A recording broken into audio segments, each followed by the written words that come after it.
Right? Let's dive into the last two topics we have here: influences on mediated communication and communicating competently with social media.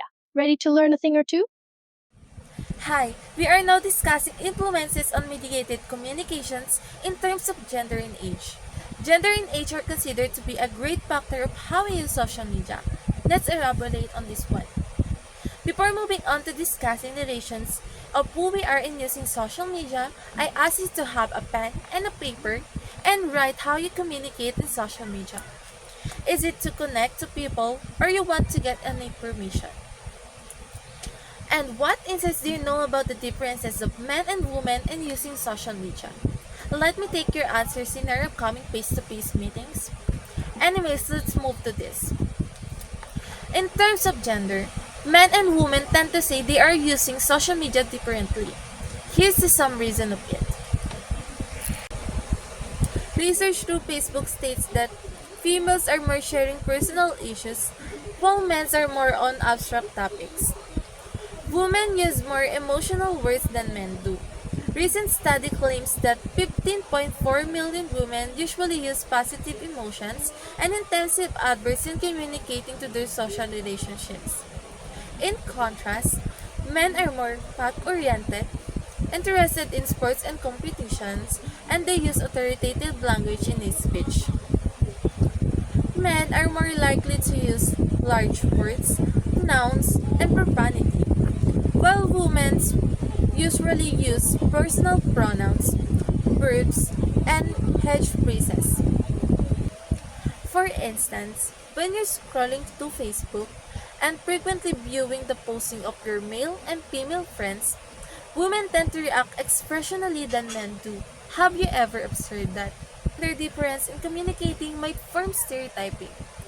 In that case, when men postings are being expressionally like women do, some people find it indifferent and sometimes lead to confusion about their gender identities.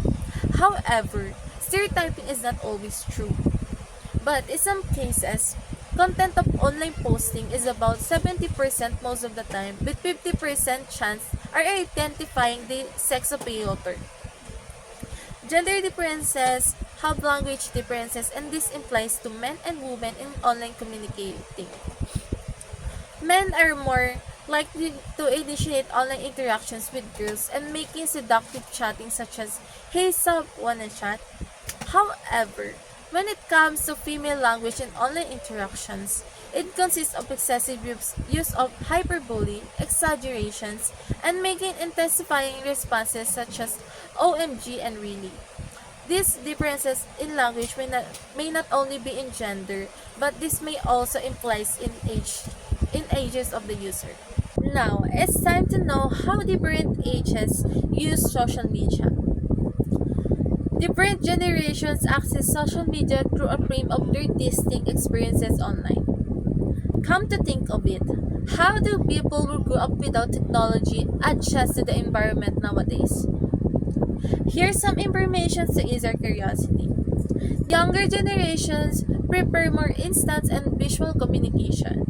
They tend to use texting as their primary method of communicating, while older generations favor traditional methods such as phone calls and emails to have personal touch, familiarity, and inclined formality communication. For instance, you're having a conversation with your mother through a messenger app.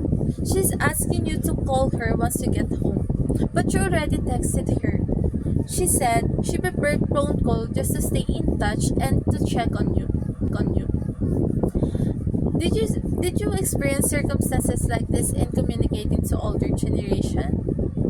Age distinctions greatly differ when it comes to adopting social media. Here's the evolution of generations and their preferred use of vocabulary and communication styles. First one is the boomers, 60 to 69 years old.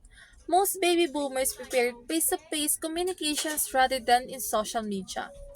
However, some are using social media and adapting to the technological world.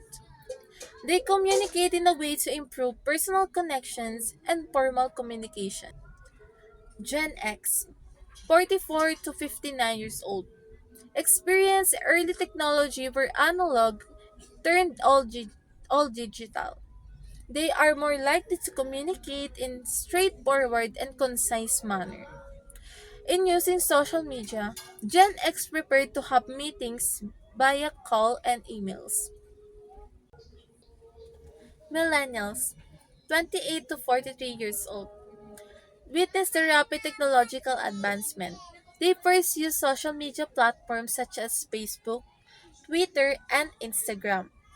Millennials also have contributions to English acronyms and slang such as BRB or Be Right Back, LOL or Loud Out Loud, and TTYL or Talk to You Later. Generation C, 12 to 27 years old. Teens and young adults born with digitally connected world.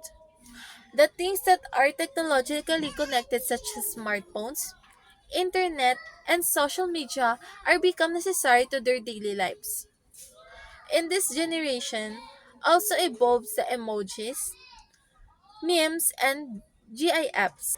Ages might have different ways in using social media, but they are all adjusting and adapting the development and advancement of technologies. Anyways, have you learned something? I will be glad if you have.